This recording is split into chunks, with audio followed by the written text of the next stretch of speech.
O Conselho Administrativo de Defesa Econômica aprovou, sem restrição, a compra da Facepa, papel e celulose da Amazônia, pela Suzano Celulose. Este é o assunto do quadro Agroações.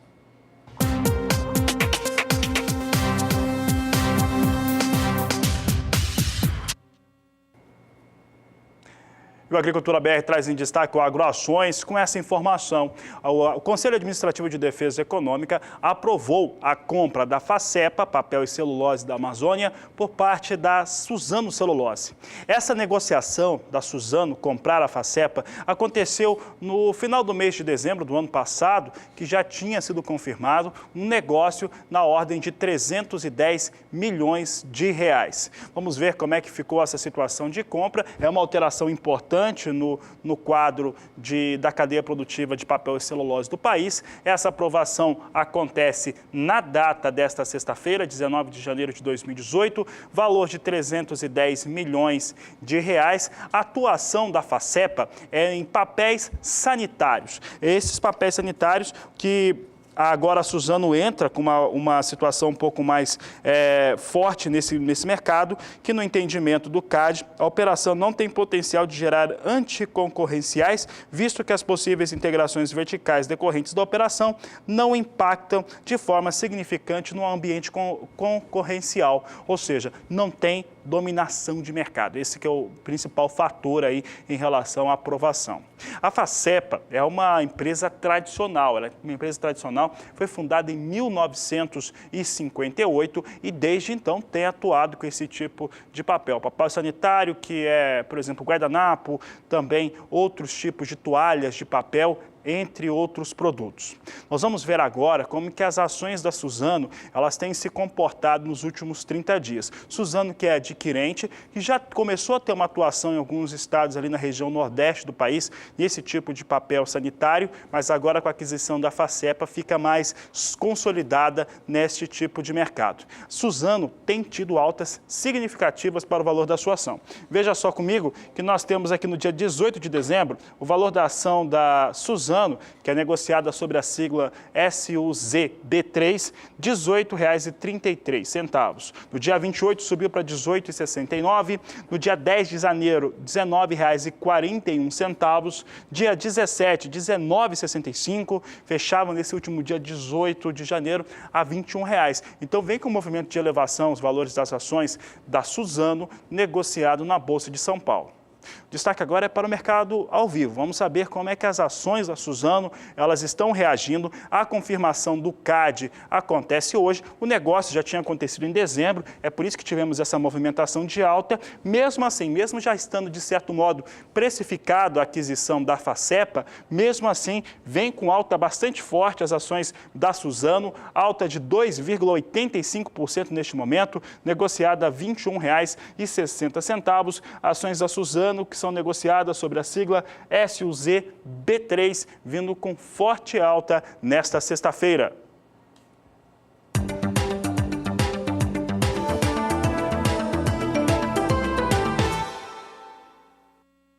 A gente começa a falar agora a respeito de soja, em primeiro lugar com destaque internacional. Faltam 590 mil hectares para a Argentina concluir a semeadura da safra de soja temporada 2017-2018. Esta área está localizada no extremo norte do país, onde a falta de umidade tem impedido a conclusão das atividades de semeadura. Segundo o boletim da Bolsa de Cereais de Buenos Aires, divulgado nesta última quinta-feira, ainda assim, corre o risco o país de encerrar as atividades de semeadura com uma área ainda menor do que a está sendo prevista até agora. Caso todo o trabalho consiga assim ser concluído dentro da janela ideal de semeadura, que encerra em poucos dias, a Argentina terá concluído a semeadura com 18 milhões de hectares implantados. Uma área que fica 1.200.000 hectares inferior ao que o país plantou na temporada passada. O assunto agora no Agricultura BR é a movimentação dos negócios com a soja lá nos Estados Unidos. Esta semana teve a segunda-feira com o feriado de Martin Luther King. Com isso, todos os anúncios do Departamento de Agricultura norte-americano foram atrasados em um dia. Por isso que o relatório, tradicionalmente apresentado às quintas-feiras, foi apresentado nesta sexta-feira, com vendas e exportações, trazendo a movimentação de uma semana encerrada no último dia 11 de janeiro. E olha, teve retomada, o mercado teve uma retomada com as compras com soja norte-americana que superaram, mesmo com cancelamento, o saldo ficou acima de 1.200.000 toneladas, é o que nós mostramos agora. Venda semanal para as exportações de soja norte-americana, semana encerrada em 11 de janeiro, ficou em 1.240.244 toneladas. Nada mal para esse período de começo do ano. Safra norte-americana já vendeu 42.690.000 toneladas. A meta, quem acompanha a Agricultura BR sabe muito bem disso, a meta foi rebaixada para 58.790.000 toneladas há uma semana. Na sexta-feira do dia 12 de janeiro, com o relatório de oferta e demanda, essa meta de exportação aqui caiu. E caindo, agora fica mais próxima aqui dos americanos alcançarem essa meta de exportação. A gente segue falando de soja, porque você viu essa movimentação aqui de mercado, é bastante interessante em relação aos norte-americanos, teve um volume de vendas melhor e hoje, mais cedo, soja em Chicago, mesmo sem ainda ter esse posicionamento de vendas, vinha com altas. Vamos saber como é que vem os negócios agora. A Agricultura BR traz as informações de negócios, isso aqui um pouco antes do Agricultura BR entrar no ar. Você pode olhar que o horário aqui local no Brasil, o horário de Brasília, era 11h44, o mercado agora está parado. Nós tínhamos a seguinte situação: março vinha com $9,76 por bushel, com alta de 0,38%. A posição de maio, 0,40% de elevação a $9,88 o bushel. E julho, também com alta de 0,37%, negócios a $9,97 mais 75 bushel. Hoje, essa última posição aqui que eu anunciei chegou a $9,99 por bushel, a posição de julho, e tivemos posições também negociadas em prazos um pouco mais longos, na marca de $10 o bushel.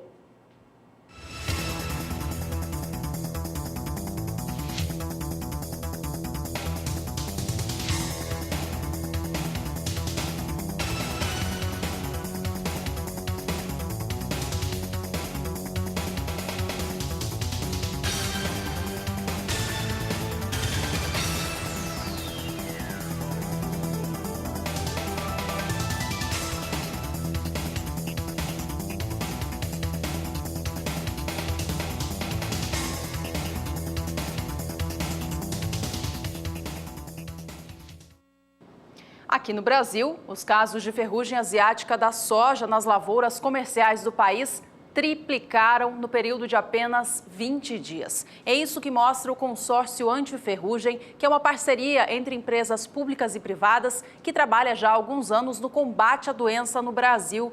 De acordo com os dados do consórcio, o volume de casos saltou de 57 no dia 28 de dezembro para 172 ocorrências nesta última quinta-feira, no dia 18 de janeiro. É no estado do Paraná que se concentra metade dessas ocorrências. O estado tem tido muita chuva nos últimos períodos, o que favorece o aparecimento da ferrugem. E os números totais do estado do Paraná agora já inclusive superam a quantidade de casos que o estado registrou ao longo de todo o ciclo passado. No ciclo 16-17, o Paraná registrou 87 casos da ferrugem asiática do grão, considerando o período de novembro de 2016 até março de 2017. Neste ciclo novo, temporada nova 17-18, o Paraná já registra 88 casos, considerando até a data atual do mês de janeiro, ou seja, ainda faltam 2 meses para o estado paranaense concluir esse período do ciclo total da oleaginosa e já supera o volume de casos. Aí na tela você acompanha agora aonde essas ocorrências estão localizadas no estado paranaense. Esta é uma imagem do mapa da ferrugem que pode ser pode ser feito através do site do consórcio. Todo mundo pode entrar nesse site e pedir as informações filtradas para você enxergar onde eles se encontram. Conforme a gente vê na imagem, os focos no estado paranaense estão localizados entre o norte e a região oeste do estado. Como eu comentava há pouco, é a alta umidade do solo, alta umidade nas lavouras que favorecem o número de ocorrências. Tem chovido muito no estado do Paraná, também outras regiões do interior do Brasil, causando, portanto, toda essa preocupação. Bom, e essas questões do clima que favorecem muitas vezes a proliferação da ferrugem asiática precisam ser vistas, né, sempre acompanhadas pelo produtor. Nós vamos saber agora como é que está a previsão climática para os estados do Paraná, da Bahia e também no estado do Mato Grosso. Quem fala a respeito da previsão é Juliana Rezende. Boa tarde, Juliana. Olá, boa tarde a todos. Alguns produtores que acabaram antecipando as atividades de semeadura das lavouras de soja, tanto no Mato Grosso como também no estado do Paraná, já começaram as atividades de colheita. Só que as últimas chuvas, tanto nesses dois estados, não vêm favorecendo para o andamento das atividades no campo. Agora, a disponibilidade hídrica do solo, principalmente devido a essas últimas chuvas nessas áreas produtoras de soja, segue bastante elevada aqui no estado do Mato Grosso e também no estado do Paraná. Então, as chuvas muito frequentes vêm prejudicando que os produtores possam seguir em andamento com as atividades de colheita. Na Bahia, os produtores ainda não começaram as atividades de colheita, mas a partir do próximo mês, isso já deve começar a ocorrer no campo. Ao longo dos próximos 5 dias, teremos chuva ainda em grande parte das áreas produtoras de soja, tanto aqui no Mato Grosso como também no estado do Paraná. Só que no Paraná, a chuva vem com volume um pouco mais elevado. Isso por conta da formação de uma área de baixa pressão no Paraguai, que vai conseguir intensificar as chuvas no estado do Paraná.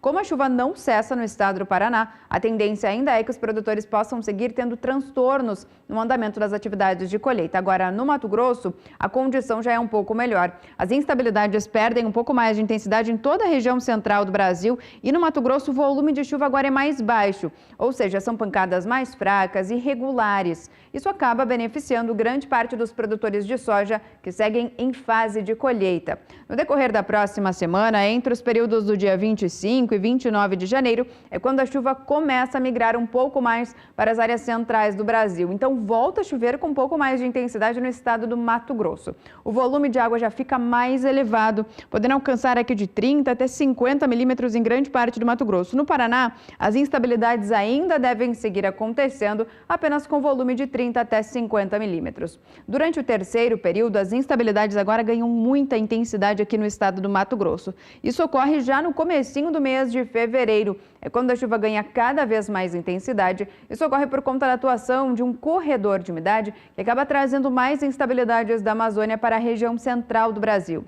Então, temos previsão de chuva volumosa na região central do Brasil, principalmente aqui no estado do Mato Grosso, Goiás e grande parte dessas áreas mais escuras do mapa. Então, justamente agora ao longo do finalzinho do mês de janeiro e comecinho do mês de fevereiro, as instabilidades ganhando muita intensidade no estado do Mato Grosso seguem atrapalhando o andamento das atividades no campo, especialmente a colheita da soja. Agora, no estado do Paraná, a chuva até começa a perder um pouco mais de intensidade já no começo de fevereiro, garantindo bom andamento para que os produtores de soja possam seguir avançando com as atividades de colheita, especialmente no campo. Daqui a pouco eu volto com mais previsão do tempo. Até já, Juliana. Por aqui a gente acompanha como foi esta semana para o mercado da soja, comparando o preço nos portos do Brasil, os principais deles, Porto de Paranaguá e o de Santos. No Porto Paranaense, houve elevação no valor pago pela saca de 60 quilos do grão. A alta na semana foi de 2%. Na segunda-feira, o Porto de Paranaguá pagava R$ 71,00 no valor de cada saca. Na terça, elevou para R$ 73,00 este preço, mantendo o valor assim também na quarta-feira. Nesta última quinta, baixou o valor pago pela saca do grão para R$ 72,50. O patamar se mantém o mesmo até agora, nesta sexta-feira, registrando, portanto, alta de R$ 1,50 no acumulado da semana. Já no terminal, que tem o maior volume de embarque de soja do país, o Porto de Santos, há uma estabilidade dos valores praticados durante essa semana. É o que a Agricultura BR mostra agora. Você acompanha comigo como é que vem os valores no Porto de Santos. Na segunda-feira tinha um valor de praticado, proposta, de R$ 71,50 a saca. Na terça-feira subiu para R$ 72,50.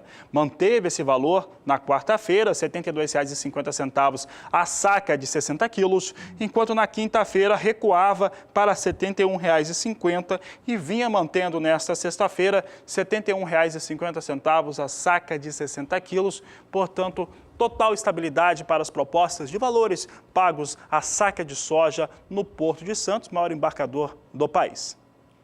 Um dos motivadores do sobe e desce no preço da soja aqui no Brasil é a cotação do dólar comercial, já que ele influencia as exportações e com isso também mexe com o mercado físico. A gente acompanha como que a moeda norte-americana vem se comportando nesta sexta aqui no país. Vem próximo à estabilidade em mais um dia, com leve queda agora de 0,06%, 0,3% diminui essa baixa, cotado a R$ 3,20 mais 9. Bom, e a gente vai para o primeiro intervalo desta edição. No próximo bloco, a gente repassa as orientações da Emater do Rio Grande do Sul aos agricultores do estado, em virtude do déficit de umidade no solo que já está sendo previsto para essa estação do ano. E ainda hoje nós vamos trazer uma possibilidade de trabalho para quem quer atuar no agronegócio lá no estado de Santa Catarina. Não sai daí, a gente já volta.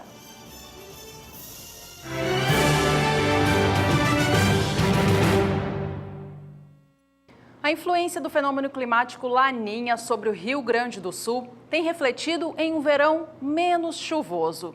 Por lá, os produtores começam a ficar cada vez mais preocupados em virtude do déficit hídrico que pode perdurar durante essa estação por lá. De acordo com o prognóstico climático do Conselho Permanente de Meteorologia Aplicada do Rio Grande do Sul, a previsão para os meses de janeiro, fevereiro e março é sim de um tempo mais seco, causando, portanto, possível déficit hídrico nas áreas produtoras de grãos. Para orientar, então, os produtores gaúchos a como proceder com o manejo no campo nesta fase que pode ser delicada nos próximos meses, a Emater Gaúcha traz algumas orientações como proceder com cada uma das culturas. O Agricultura BR repassa, então, estas orientações técnicas da Emater aos produtores agora. A gente destaca arroz, feijão, soja e milho. A gente começa pelas orientações da Emater para os produtores de arroz. Ela indica o seguinte: racionalizar o uso da água disponível através de técnicas de manejo adequadas, tais como movimentação mínima da água nos quadros e manutenção de baixas lâminas d'água. Utilizar adubação nitrogenada em cobertura, de acordo com a indicação da análise do solo. Já para os produtores de feijão que cultivam o grão no estado, seja em qualquer uma das safras, a Emater traz as seguintes orientações. Quando atingida a maturação, proceder à colheita e trilha o mais breve possível. Irrigar quando necessário, preferencialmente durante a floração e também o desenvolvimento das vagens. Na safrinha, a Emater indica o seguinte: escalonar a época de semeadura e, se possível, utilizar mais de uma cultivar, respeitando sempre o zoneamento agrícola. Para os produtores de milho do Rio Grande do Sul, aqui estão as orientações da Emater nesta época de seca: fazer adubação em cobertura antes das chuvas e também irrigar durante a floração e o enchimento de grãos. De acordo ainda com a Emater Gaúcha, essa situação se mantém para as demais culturas, como a da soja, por exemplo, quando necessário fazer a irrigação durante principalmente a floração e o desenvolvimento de vagens e também realizar tratos culturais recomendados. Para as hortaliças, a Emater recomenda a irrigação quando necessária pelo período da manhã e de forma de gotejamento. A Emater traz ainda no seu relatório orientações para fruticultores e também o cultivo das pastagens. Quem quiser mais informações e detalhes é só acessar o site da entidade. Bom, vamos saber então qual é o prognóstico climático para o Rio Grande do Sul, ainda nesta estação de verão, com a equipe da Somar Meteorologia. A Juliana Rezende traz os destaques. Como estamos sendo influenciados por conta do fenômeno Laninha, agora a tendência ainda é de diminuição da chuva agora ao longo dos próximos períodos, ao longo da estação do verão no Rio Grande do Sul. Durante o mês de fevereiro, a tendência ainda é de pancadas de chuva em torno de acumulados de 100 até 150 na maior parte do Rio Grande do Sul. Ou seja, é um volume um pouco mais baixo do que nas áreas centrais do Brasil, onde chove com mais intensidade e também com mais persistência. No decorrer do mês de março, a tendência ainda é de diminuição da chuva, principalmente aqui nessas áreas que fazem fronteira com o Uruguai do oeste até o sul do Rio Grande do Sul. O volume de água aqui pode ficar até abaixo de 100 milímetros durante o mês de março. Nas demais áreas, a chuva não deve diminuir com tanta intensidade. A partir do mês de abril, quando as instabilidades começam a perder um pouco mais de força na região central do Brasil, no Rio Grande do Sul, a chuva volta a acontecer com um pouco mais de intensidade. Então, devemos ter uma diminuição ainda de chuva no Rio Grande do Sul, apenas nas áreas que fazem ali fronteira com o Uruguai. Com isso, a umidade do solo ainda pode declinar um pouco mais ao longo dos próximos períodos. Mas ainda como vamos estar em fase de colheita de grande parte da safra de verão, a tendência ainda é de condições ainda favoráveis para os produtores que já estiverem em fase de colheita nas lavouras. Daqui a pouco eu volto com mais previsão do tempo. Continuamos falando a respeito do estado do Rio Grande do Sul. E a Conab, ela trouxe no seu último levantamento, que você acompanhou todos os detalhes no Agricultura BR, aqui no canal do Boi, trouxe uma situação de redução de área, de produtividade, mas mesmo assim, os resultados que são estimados para a produção ainda são bastante relevantes. Este é um assunto que nós vamos trazer ainda hoje nesta edição do Agricultura BR.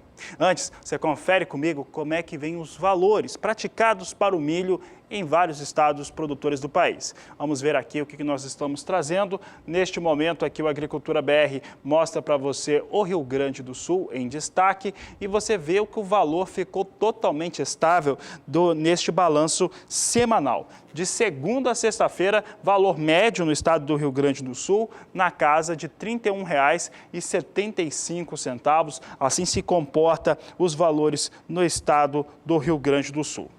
Santa Catarina não. Santa Catarina já teve ali uma ligeira redução para os valores praticados nesta semana, portanto, de segunda até a sexta-feira. Veja conosco que Santa Catarina registra a queda de 1,63%. Na segunda-feira eram R$ 30,50. Na terça, esse valor se mantinha dessa forma. Já na quarta-feira caía para R$ 30 a saca, quinta-feira mantinha esse valor e nesta sexta-feira vai confirmando R$ 30 por saca. É uma queda de 50 centavos. Ali, quando fazemos a porcentagem dela, 1,53% de recuo. Estado do Paraná teve alta. Vamos ver como é que ficou o estado do Paraná. Paraná tinha na segunda-feira um valor médio para todo o estado de R$ 28,50 a saca. Na terça-feira alcançava R$ 28,75 e vem mantendo desde então esse valor médio. Portanto, uma alta de 0,87%.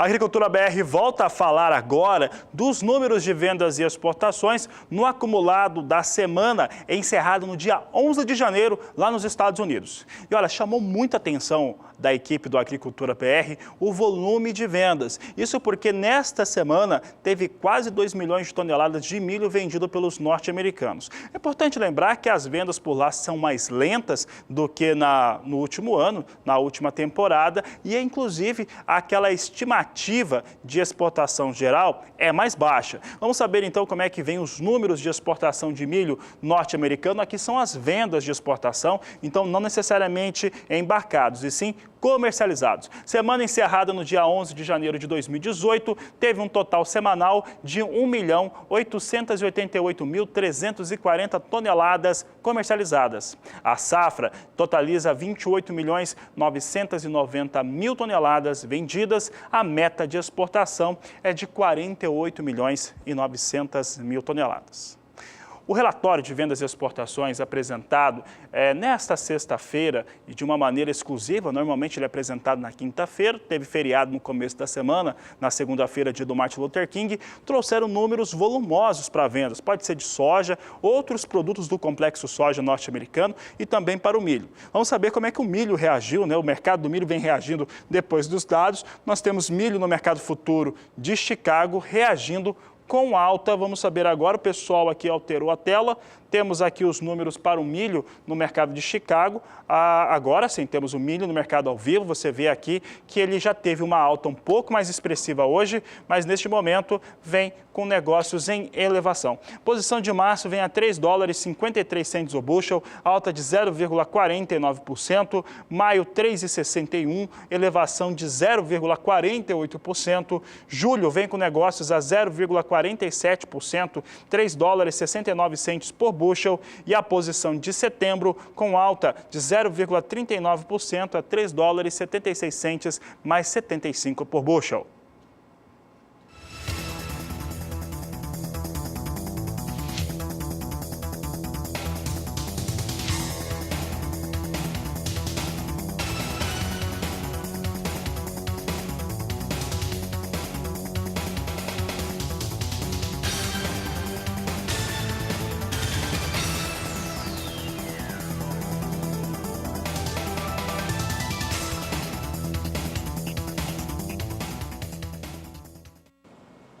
Em seu último relatório de acompanhamento de safra, divulgado na semana passada, a Conab revisou os números para a safra brasileira de milho. Houve redução na área plantada e também na produção.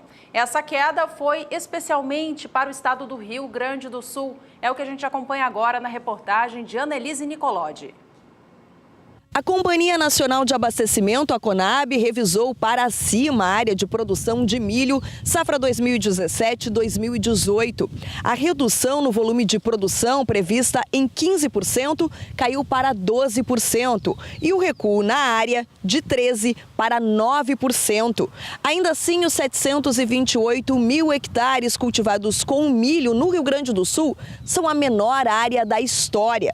A produção menor tem a ver, é claro, com a baixa do preço da commodity no mercado e também com a falta de chuva em algumas regiões. Mas esses efeitos, eles só vão ser calculados no fim da colheita. O milho hoje a gente tem um preço bem inferior do que o produtor esperava vender, né? Então, o que acontece? A safra do Centro-Oeste foi muito grande.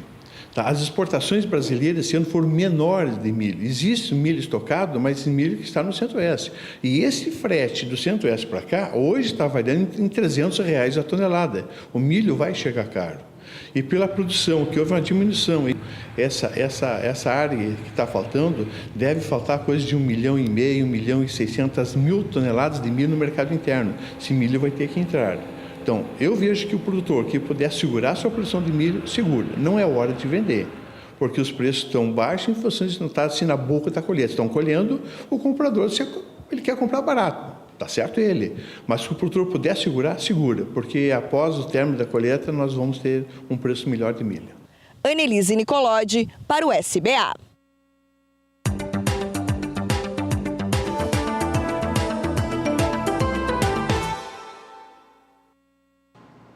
Acompanhe agora os últimos destaques do setor da fruticultura no Brasil. Os preços da melancia caíram com bastante força no estado do Rio Grande do Sul. Segundo o CPEA, essa alta ocorreu devido à intensificação da colheita em Encruzilhada do Sul, somada ao volume disponível em Arroio dos Ratos. O preço médio da melancia graúda passou para 40 centavos o quilo nas duas praças gaúchas na semana passada, registrando uma queda superior a 27% em relação ao período anterior. Para os próximos dias, a expectativa é de oferta um pouco menor em Arroio dos Ratos, que pode favorecer as negociações em Encruzilhada do Sul. Na região entre a Bahia e o Pernambuco, os produtores de melão investiram mais em tecnologia no ano de 2017 e tiveram um bom retorno financeiro por isso. De acordo com apurações feitas pelo CPEA, a decisão em investir mais seria para compensar a queda de água disponível nesta região do país, de uma maneira a garantir a qualidade das frutas. Com isso, o melão produzido na região do Vale teve boa procura em 2017, tanto por parte de compradores nacionais quanto estrangeiros. O resultado foi de preços melhores para a fruta na comparação com o melão produzido em outros locais. De acordo com a apuração do CPEA, o valor da caixa de 13 quilos no Vale foi 5% superior ao do melão produzido nos estados do Rio Grande do Norte e do Ceará. Destaque agora para a banana. A cotação da banana nanica caiu em todo o país nos últimos períodos. Essa situação tem a ver com a oferta mais ampla da variedade e também o baixo interesse pela fruta, uma vez que os compradores têm mostrado maior interesse pela banana prata. No Vale do Ribeira, em São Paulo, a desvalorização foi de 9% frente à semana anterior. No norte de Minas Gerais, o valor caiu 15%. Mas a maior baixa aconteceu no norte de Santa Catarina, onde o valor da banana nanica caiu 18% em uma semana.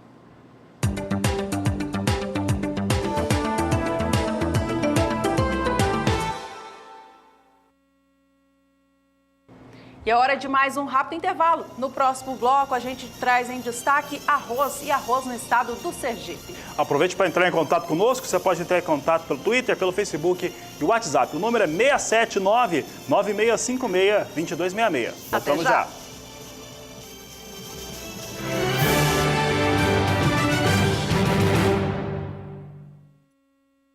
Agricultura BR de volta e o assunto agora é café aqui no nosso programa.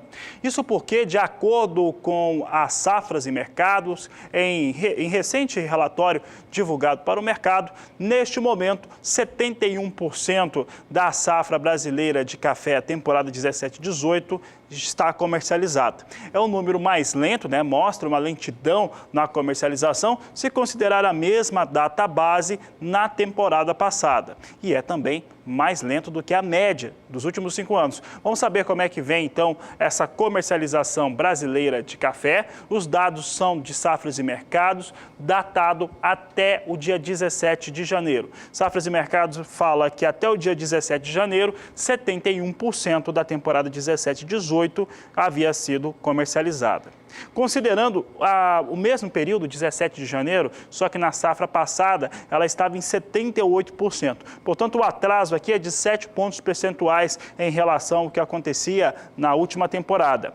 Já a média dos últimos 5 anos mostra uma situação um pouco mais favorável para a temporada 17-18, que é de 70%, portanto, já vem com um ponto percentual acima daquilo que acontecia na média das últimas 5 temporadas para a comercialização do café. O assunto agora é o mercado do grão no Brasil, os valores pagos no cenário físico. Depois de subir na quarta-feira, o valor da saca de café arábica voltou a registrar queda nesta quinta-feira, data em que foi marcada pela divulgação do relatório da Conab em relação à expectativa da safra 2018 do grão. O primeiro relatório da safra trouxe um volume bem expressivo esperado para a safra de café do Brasil, sendo que a de arábica pode registrar uma alta de quase 30% em relação a 2017. Estes números mexeram com o mercado, que trouxe baixa para a cotação em São Paulo. O valor da saca de 60 quilos do grão, tipo 6, classificação bebida dura para melhor, fechou o dia a R$ 443,82. Este valor aqui já está 0,64% mais baixo em relação ao fechamento do ano de 2017. Vamos saber agora como é que vem o posicionamento dos negócios em Nova York. Você acompanha comigo. Nova York vem apresentando quedas sequenciais para o café. Hoje não é diferente, o recuo é próximo à marca de 1%. Observe que a posição de março vem com negócios a $1,19 mais 85 a libra peso, agora $1,1990, com queda de 0,99%. Já a posição de maio, $1,22 mais 35 a libra peso, recuo de 0,97%. Os negócios na posição de julho estão em $1,24 mais 75 a libra peso, queda de 0,91%. Setembro tem a posição negociada a $1,27 mais 10 a libra-peso, recuo de 0,88%. Neste momento, quedas próximos a 1%, mais uma vez, nas posições negociadas na Bolsa de Nova York. Nós lembramos, fizemos nesta última quinta-feira uma entrevista exclusiva com Eduardo Carvalhais, que comenta a respeito do mercado. Os dados da Conab também em Nova York, você pode acessar essa entrevista através do portal do SBA, sba1.com, ou ainda no Facebook do Agricultura BR.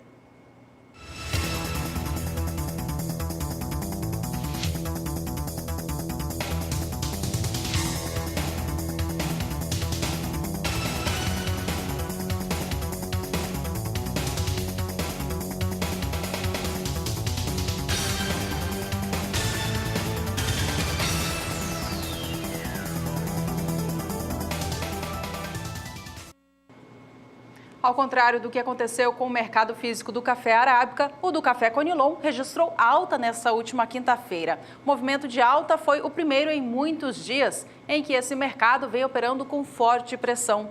A alta acontecida nesta última quinta não recuperou, no entanto, nem um pouco da queda acumulada desse ano de 2018, que já chega a quase 10%. O valor da saca de 60 quilos do grão fechou na última quarta-feira, dia 17, no estado do Espírito Santo, a R$ 318,38. No dia, foi uma queda muito expressiva em relação à data anterior. Nesta quinta, o mercado elevou um pouquinho esse preço, mas recuperou muito pouco a perda acumulada até agora no ano.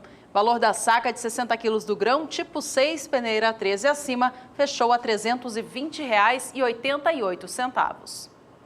O assunto continua sendo café. Juliana, vamos saber agora como é que vem os negócios com café robusta negociado em Londres. Café robusta que nesta semana teve ali uma situação de estabilidade entre altos e baixos, mas vem com perdas acumuladas já no ano de 2018. Vamos saber como é que vem os negócios agora. Posicionados, nós temos hoje uma queda um pouco mais expressiva, acima de 1% para os negócios com robusta na Bolsa de Londres. Ainda assim, os negócios permanecem na casa dos $1.700. Posição de janeiro é negociada a $1.775 a tonelada, queda de 1,77%.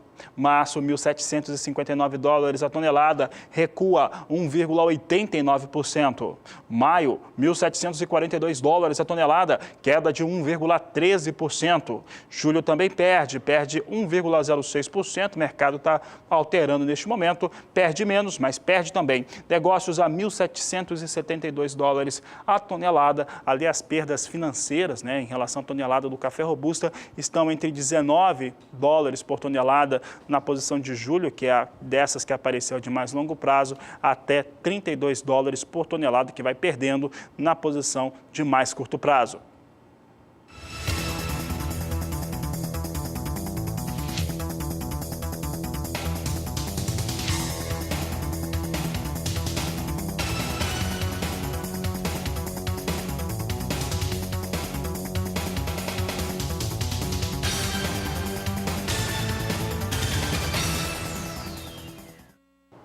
E chegou a hora da sua participação, é o quadro Agricultura BR Responde.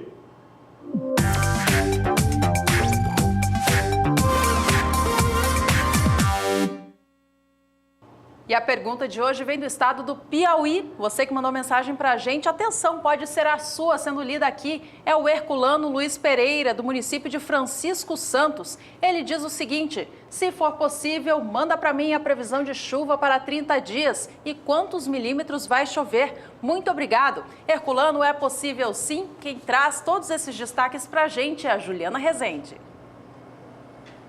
Respondendo a dúvida do Herculano Pereira, da região de Francisco Santos, que quer saber como é que ficam as chuvas agora ao longo dos próximos períodos no estado do Piauí.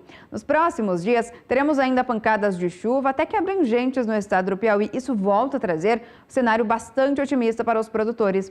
Isto porque a umidade do solo ainda segue baixa na região central e também no norte do estado do Piauí. A umidade do solo ainda segue baixa índices que ficam em torno de 30%, 20% nessas regiões. Isso porque as últimas chuvas que conseguiram avançar um pouco mais pelo interior do Nordeste não se tornaram muito generalizadas no estado do Piauí.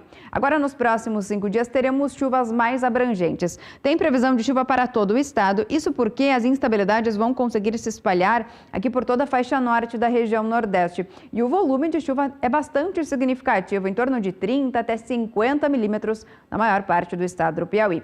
Já durante a semana seguinte, entre os dias 25 e 29 de janeiro, as instabilidades começam a perder um pouquinho mais de intensidade, mas isso ocorre aos poucos. Tanto que ainda teremos previsão de acumulados significativos, podendo alcançar até 30 milímetros aqui nessa faixa leste do estado do Piauí. Já a partir da terceira semana, essa chuva perde cada vez mais força. E aí, desta vez, entre o período do dia 30 de janeiro até o dia 3 de fevereiro, as instabilidades perdem bastante intensidade, as pancadas já ficam com volume mais baixo. Agora em torno de 15 milímetros em apenas 5 dias. Então, no decorrer das próximas semanas, teremos previsão de chuva na faixa leste do estado do Piauí. Só que conforme nos aproximamos do começo do mês de fevereiro, as instabilidades começam a perder intensidade e aí podem ocorrer de maneira mal distribuída e também de maneira mais localizada. Daqui a pouco eu volto com mais previsão do tempo. Obrigada, Ju, e obrigada a você, Herculano, por ter participado do quadro com a gente. Uma boa safra para vocês por aí. Você que está de casa assistindo o programa, mande também a sua pergunta. Este é o quadro Agricultura BR Responde.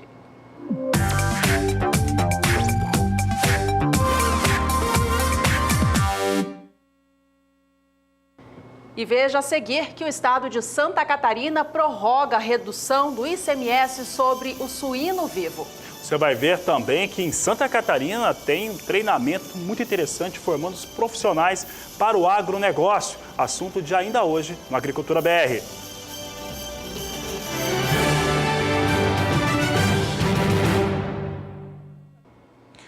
E a multinacional Monsanto tem feito um lançamento oficial de uma nova variedade de soja com uma maior resistência a herbicidas.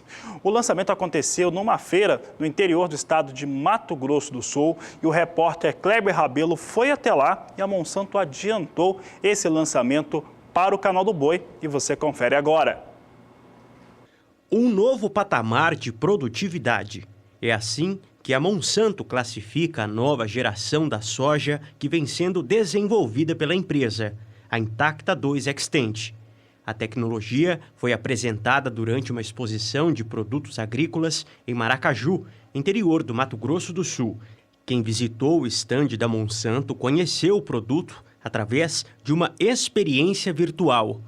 A soja com tecnologia Intacta 2 Xtend deve vir ao mercado com mais facilidades ao agricultor no manejo de plantas daninhas e lagartas, possibilitando o aumento de produtividade da lavoura. Essa é a nova revolução da agricultura. A gente está trazendo a nova era da soja com a terceira vez que a gente vai fazer isso como companhia. Então a gente trouxe a soja RR, trouxe a Intacta e agora a gente vai trazer a plataforma Intacta 2 Xtend, que a ideia é ter um outro patamar de produtividade, através de um controle melhor de lagartas, um manejo mais eficiente de plantas daninhas, produtos químicos específicos para aplicação no produto, enfim, um manejo mais inteligente para o agricultor.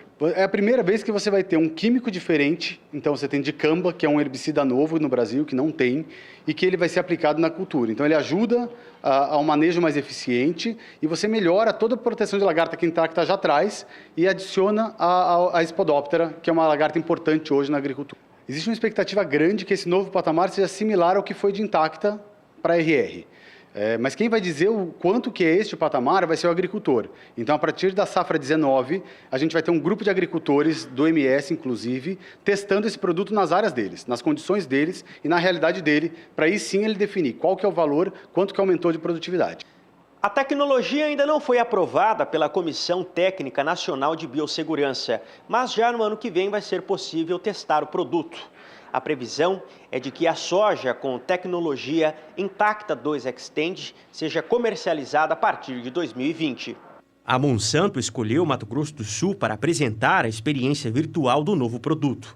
O gerente de lançamento de biotecnologia da empresa destaca que o agricultor sul-mato-grossense realmente se interessa por tecnologia agrícola e está sempre atento às novidades do setor. Mato Grosso do Sul, para a gente, é muito importante, né? Pensando em soja, então, é um dos lugares muito críticos para o Brasil e principalmente pensando em adoção de tecnologia. O agricultor do Mato Grosso do Sul sabe o valor da tecnologia e rapidamente adota à medida que ele entende aquele valor para o campo dele. Então, nossa expectativa com o agricultor do Mato Grosso do Sul, assim como o Intacta, ele foi um grande parceiro para esse lançamento, e Intacta 2 Extend ele vai ser também e vai trazer junto com a gente essa tecnologia.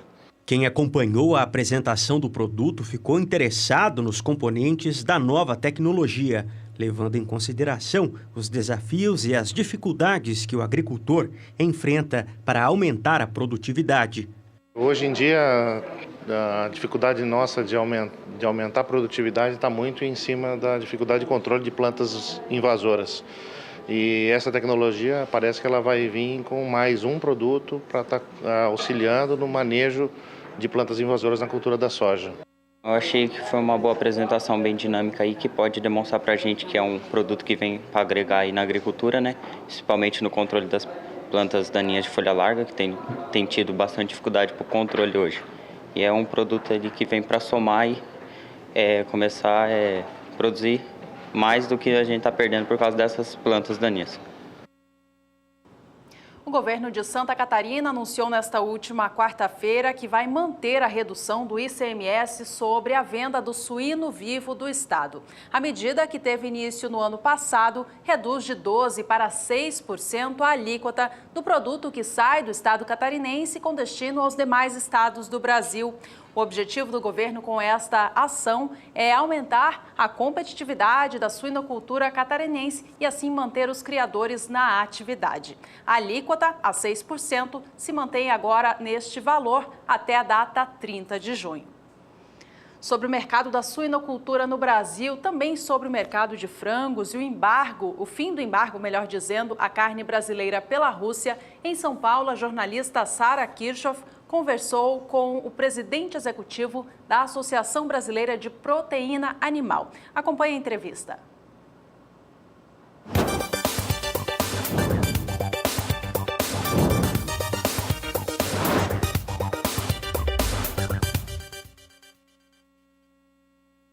Francisco Turra, presidente executivo da Associação Brasileira de Proteína Animal e também ex-ministro da Agricultura. Seja muito bem-vindo ao SBA. Muito obrigado. Estou aqui com muito prazer para conversarmos um pouco e trocar uma ideia sobre o que acontece com o nosso setor, tanto ontem, o que aconteceu, como o que pode acontecer nesse ano.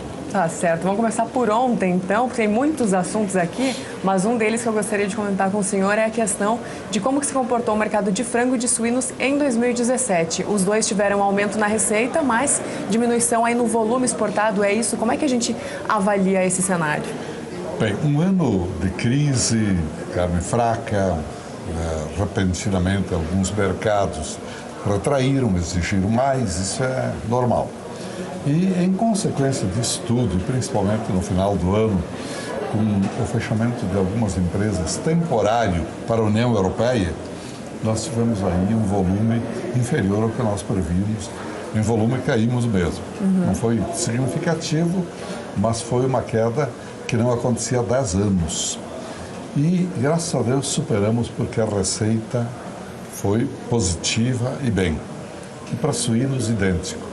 A China, nesse ano, não teve um comportamento tão agressivo como no ano anterior, por problemas locais, internos, e tivemos alguns mercados que foram um pouco reticentes. A Arábia Saudita estava hiper estocada, comprou menos, mas a gente considera normal. Agora, o fato positivo é ter uma receita maior num momento assim.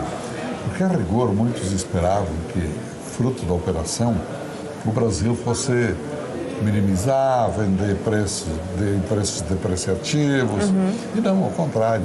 O Brasil valorizou como nunca os preços dos seus produtos em dólar. Nesse sentido, então, a gente só comemorou no final do ano.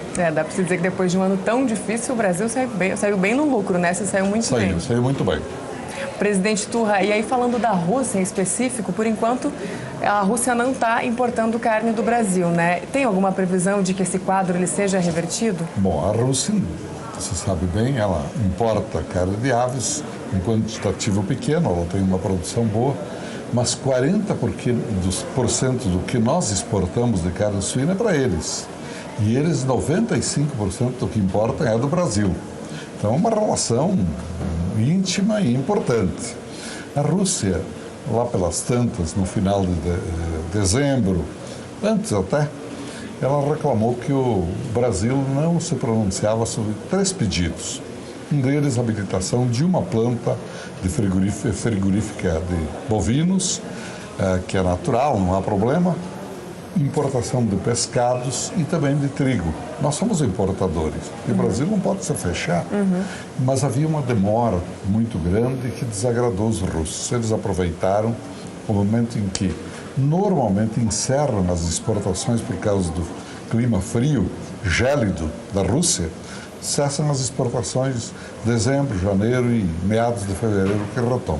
E suspenderam, como um alerta. O Ministério foi dialogando e chegou o momento de encontrar uma saída, liberando trigo, liberando pesca e também carne de bovinos, especialmente picanha de um frigorífico do Miratório. Tudo está pronto, mas até agora oficialmente não veio a liberação. Então isso causa um tremor a nós também. Tanto é que nesta semana nós temos uma contagem regressiva para o final desse embargo. Podem vir boas notícias aí. Nós temos muita confiança, porque o Ministério tem mais do que nós. O ministro Blairo anuncia que está aberto, mas na verdade oficialmente não está. Então vai haver um encontro do secretário de Defesa, Brasil e Rússia, e também o ministro Blairo estará na Alemanha, onde acontece esse encontro, na Green Week, que vai acontecer na Alemanha. Então, essa é para nós uma hora decisiva e alimentamos muita esperança, porque desse ano que vem, a Rússia não só compra para ela, mas para os turistas, que aos milhões irão para lá por causa da Copa do Mundo. E aí deve haver alguma mudança na fiscalização? Deve haver mais rigor, talvez, na fiscalização desses produtos embarcados? Não havia problema. Alegaram, por exemplo, que havia no produto raptopamina. Mas não é verdade. O Brasil fez contraprova. O Brasil é cuidadoso para não ferir suscetibilidade de mercado nenhum. E era uma alegação assim para poder ter um argumento para dizer eu suspendi. E é importante também que as pessoas entendam o que é essa substância, né? Eu gostaria que o senhor explicasse para a gente. Conhece um hormônio de crescimento, uma substância que ajuda o crescimento e não é proibida. Tanto é que a União Europeia, vários países dos Estados Unidos utilizam, são poucos os que têm restrições. Eu não recordo, mas entre eles a Rússia, né? Eles não querem. E o Brasil consegue segregar. Produção para a Rússia é 100.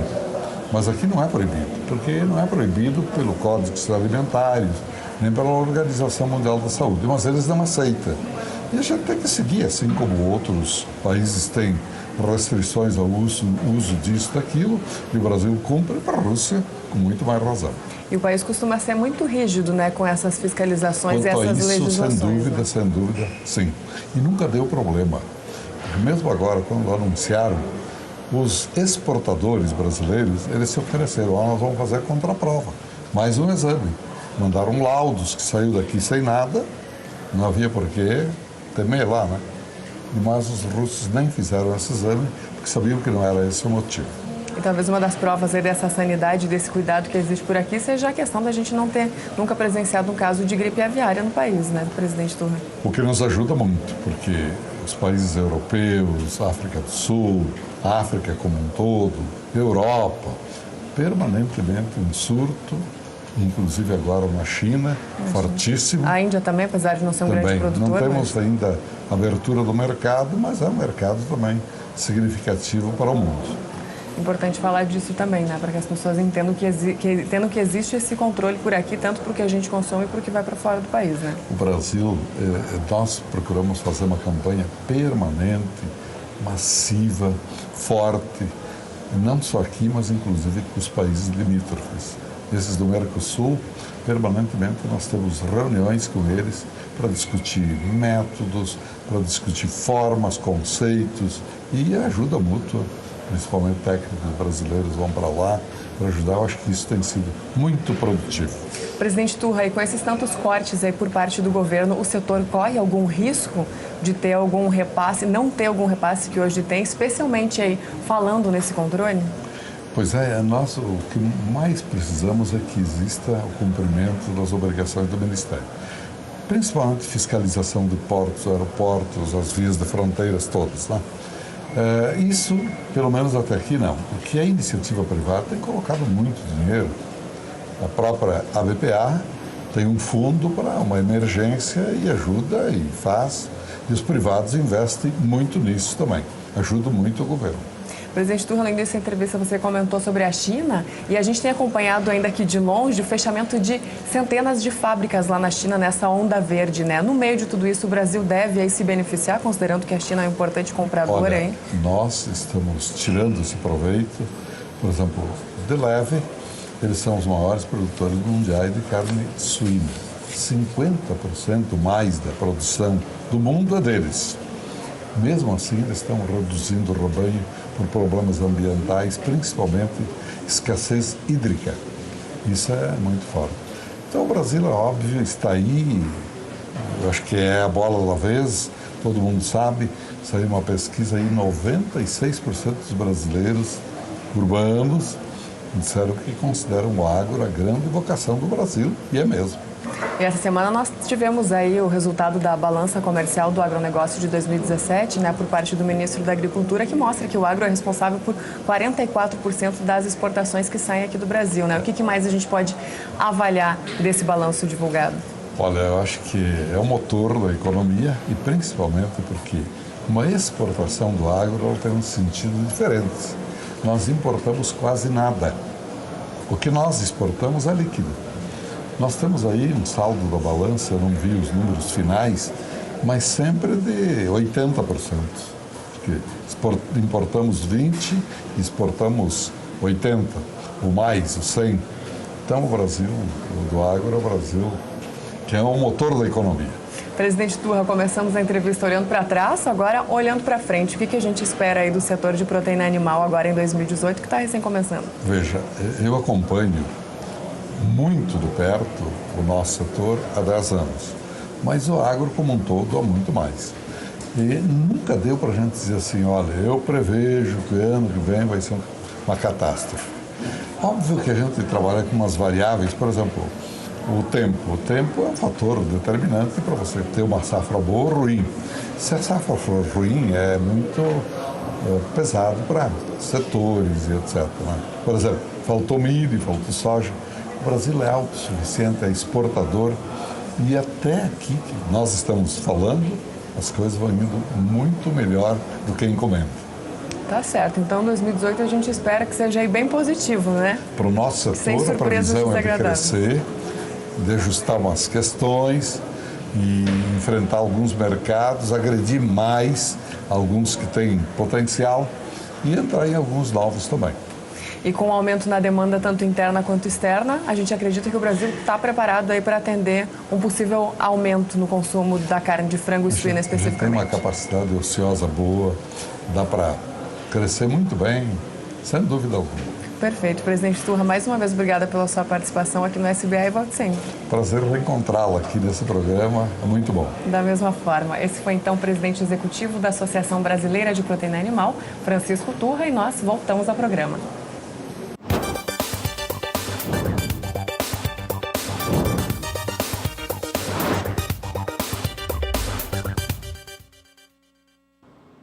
O Senar de Santa Catarina está com as inscrições abertas para o processo seletivo do curso técnico em agronegócio, que encerra a inscrição no dia 9 de fevereiro. Ao todo, são 200 vagas que podem ser feitas nas unidades de Araranguá, Canoinhas, Fraiburgo, São Joaquim e Ceará. Lembrando que o curso é totalmente gratuito. Esta educação é fornecida pelo Senar de Santa Catarina em parceria com o MEC e o Ministério da Agricultura. Mais informações você pode encontrar acessando o site etec.senar.org.br. E as importações de etanol dos Estados Unidos devem aumentar nos próximos meses, conforme a elevação do preço da gasolina segue e fica também menor a quantidade de etanol no Brasil disponível para o mercado, cresce essa demanda por etanol importado norte-americano. Um fator importante dentro deste cenário é que, em setembro do ano passado, o governo brasileiro estabeleceu regras em relação à limitação. A ideia do governo é limitar a importação de etanol norte-americano e colocou a seguinte questão: até 150 milhões de litros por trimestre, sendo que com um imposto de 20%. Expectativa é que seja maior e o governo já estuda alterar esse limite. O Conselho Internacional de Grãos elevou nesta última quinta-feira a sua expectativa para a produção mundial de milho na safra 2017-2018. A elevação aconteceu em 14 milhões de toneladas, elevando agora para 1 bilhão e 540 milhões de toneladas do cereal, esta estimativa de produção global. A elevação foi influenciada pela projeção maior, em especial na União Europeia, na China e na Nigéria. O mesmo Conselho Internacional do Grãos estimou a safra 2017-2018 de trigo em 757 milhões de toneladas, uma elevação de 8 milhões de toneladas se comparado ao seu último levantamento. Ao mesmo tempo, o Conselho Internacional de Grãos começou a estimar também a temporada 2018-2019 do trigo e ela acredita que será de 742 milhões de toneladas, uma previsão que é 2% inferior à primeira que foi falada a respeito da produção internacional do cereal. E vamos para o último intervalo desta edição. No próximo bloco tem a previsão do tempo para o fim de semana em todo o Brasil. E as últimas informações desta edição. Não saia daí, a gente já volta.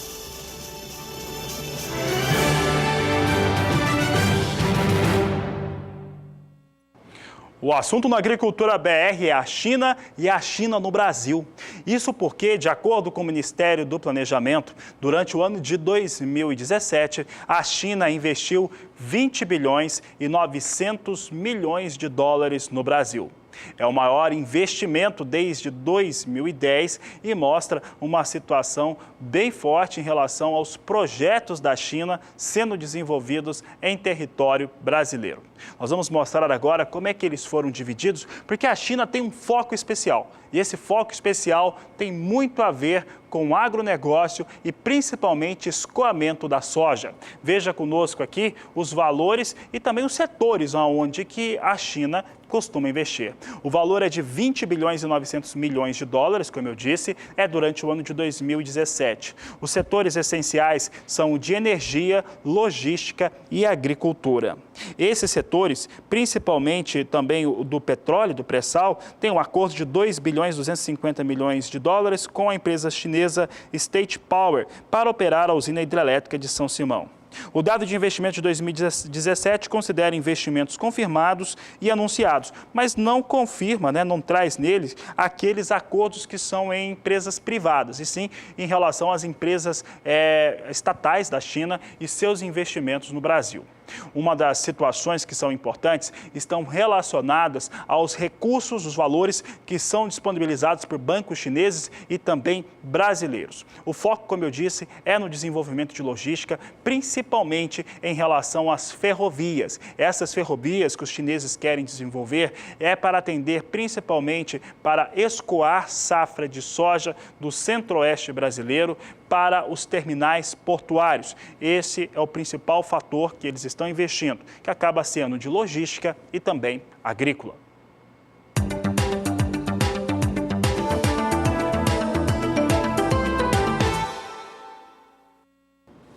E começou a temporada de colheita do arroz no Baixo do São Francisco, no estado do Sergipe. Até o fim da estação do verão, Os rizicultores do estado esperam colher cerca de 33 mil toneladas do cereal. A gente mostra o estado do Sergipe aí em destaque. Essa expectativa, então, é da Codevasf, que é a Companhia de Desenvolvimento dos Vales do São Francisco e do Parnaíba.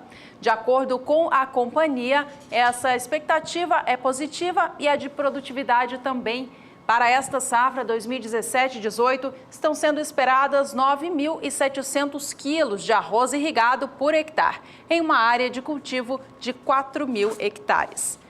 No momento, os produtores estão preocupados e de olho no mercado, aguardando bons momentos para comercializar esse cereal. De acordo com a companhia, a expectativa é de que a venda neste ciclo renda aos agricultores do estado 28 milhões de reais. A gente acompanha como que o mercado do arroz opera nesta sexta-feira aqui no Brasil, tomando como base a apuração feita pelo CPEA ao longo desta semana. Nesta última quinta-feira, dia 18 de janeiro, foi registrada uma leve queda para o valor da saca de 50 quilos do arroz em casca. O valor fechou em R$ 36,71. Este mês de janeiro tem tido maiores quedas para o arroz em casca no Brasil, visto a proximidade da colheita desta nova temporada. O acumulado do ano de 2018 já registra baixa de 1,77%.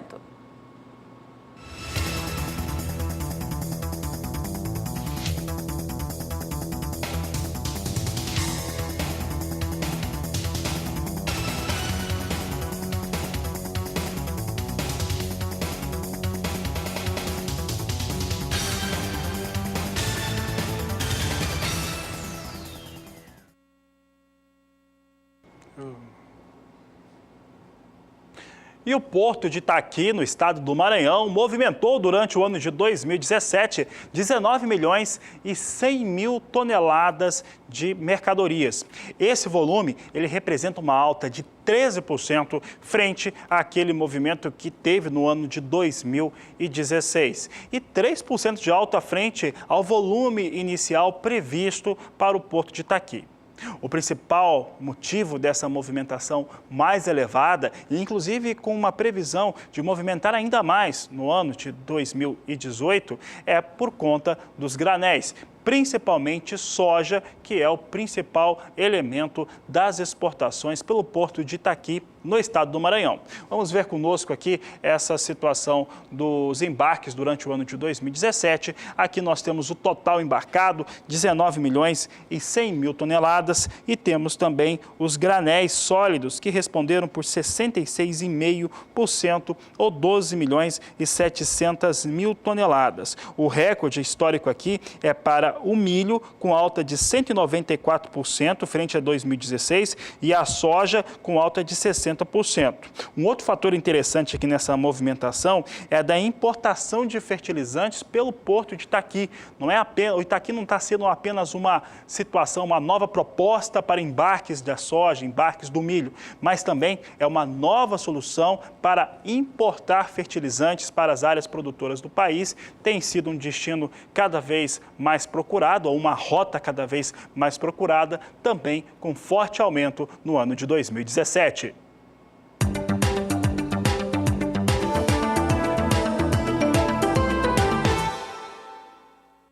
É hora de acompanhar o mercado do trigo aqui no Brasil, setor que vem sofrendo muito, em especial nesse último ano de 2017, por conta da safra que teve quebra em decorrência do clima desfavorável. A situação de mercado também não é nada boa. Os valores vêm bastante pressionados, em virtude também da qualidade desse cereal que foi colhido, que devido ao excesso de chuvas, em especial no Rio Grande do Sul, ele trouxe para baixo essa qualidade do produto final.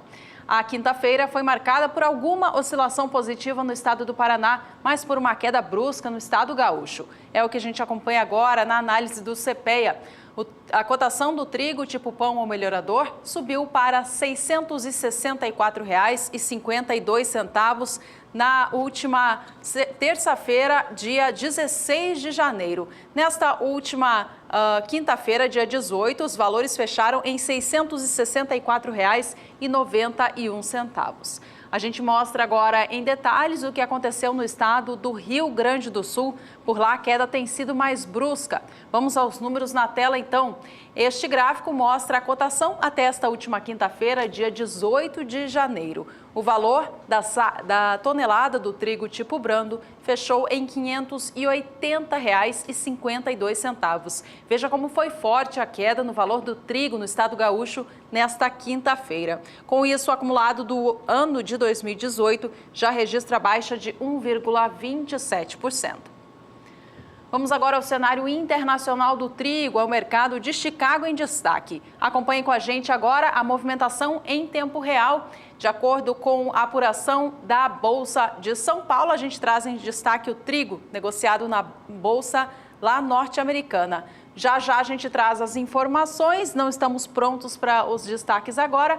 Agora sim, produção me confirma que já temos a atualização na tela. O trigo negociado na Bolsa de Chicago vem com leve queda nesta sexta-feira. A posição de março a $4,25 por bushel, leve baixa de 0,05%. Negócios para maio a $4,37 mais 50 por bushel, queda de 0,17%. Trigo para entrega em julho opera a $4,50 mais 50 por bushel e é de setembro $4,65 mais 25 por bushel. Todas as posições agora com uma queda parecida entre 0,16% e 0,17%. Mercado opera em tempo real. Vale a gente destacar que a cotação considerada satisfatória para o mercado internacional de trigo é acima dos $5 por bushel.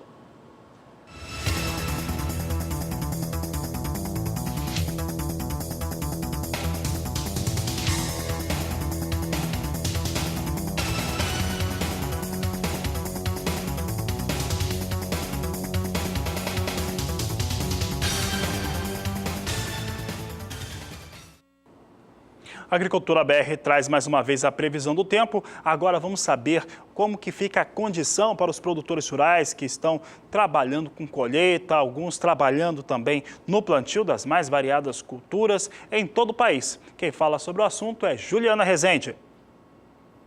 O final de semana e o comecinho da próxima semana é marcado por chuvas ainda abrangentes na maior parte do Brasil. E chuvas que ganham intensidade principalmente aqui nessa faixa leste da região sudeste e grande parte da região sul.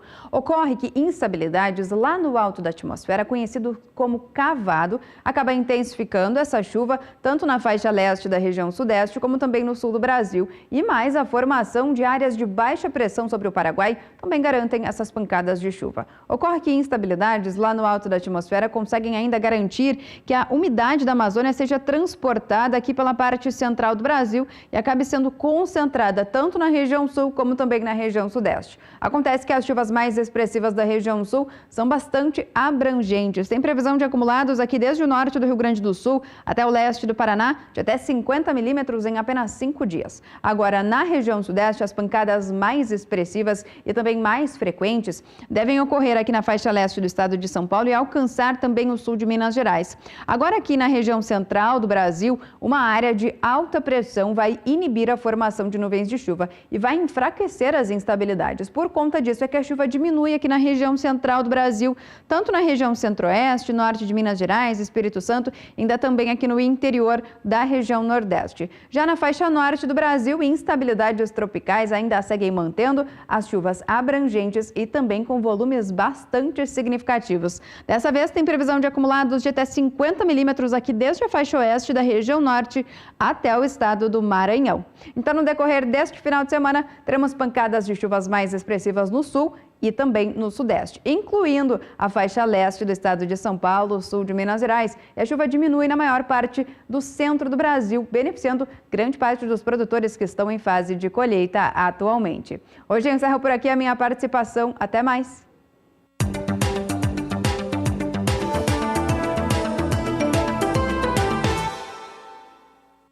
O assunto volta a ser soja aqui no Agricultura BR e vamos saber dos valores, como é que eles se comportaram durante esta semana no centro-oeste do país.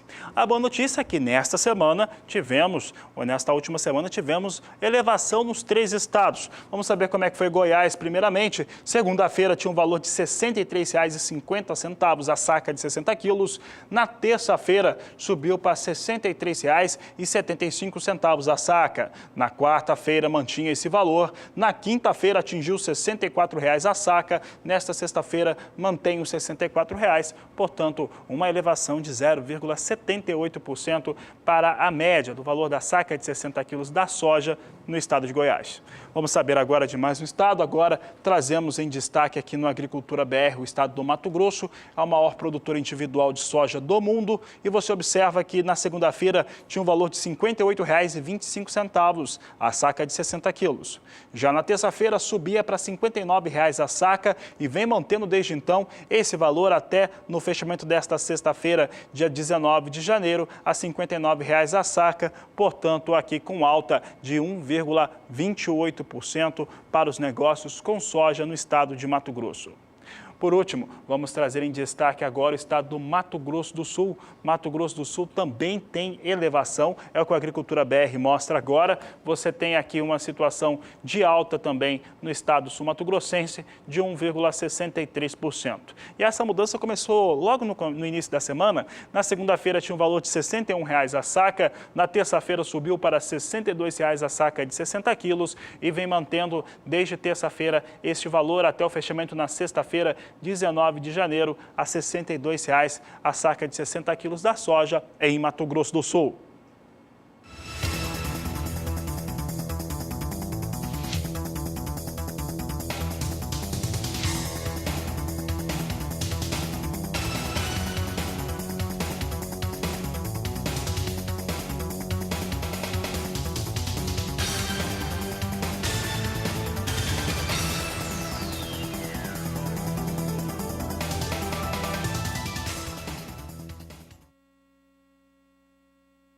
Chegamos ao minuto final desta edição e com um destaque importante, alta para a soja acontecendo agora em Chicago. Já tem posição de curto prazo operando acima de $10 por bushel mais uma vez. Vamos aos destaques. Março vem a $9,80 por bushel, elevação de 0,74% e subindo. Maio, $9,91 mais 25 por bushel e a posição de julho já acima de 10 a $10, 1 cento por bushel, Fabiano, sendo que já chegou aos 10,03 no dia de hoje. Exatamente, é recuperação para os valores com soja na Bolsa de Chicago. Vamos saber como é que vem o dólar comercial aqui no Brasil. Também fecha preço aqui no Brasil para a saca de soja. Vem muito próximo da estabilidade, mas agora vinha na abertura do programa. O pessoal trouxe aqui o dólar. Vou pedir para o pessoal atualizar o dólar, pode voltar para o estúdio aqui. Dólar comercial hoje na abertura do programa vinha na estabilidade, você estava acompanhando ali o dólar no fechamento desta última quinta-feira. Se o pessoal tiver o dólar comercial agora para o mercado pronto, né, o mercado ao vivo, nós trazemos aqui, ou senão a gente traz também às 17h20. Bom, esta informação então vai ficar para esta próxima edição. Esta edição vai ficando por aqui. A você que acompanhou com a gente, obrigada pela companhia. Este é o Agricultura BR. A inteligência e a transparência do agronegócio sempre com você. A todos uma ótima tarde e voltamos logo mais às 17h20.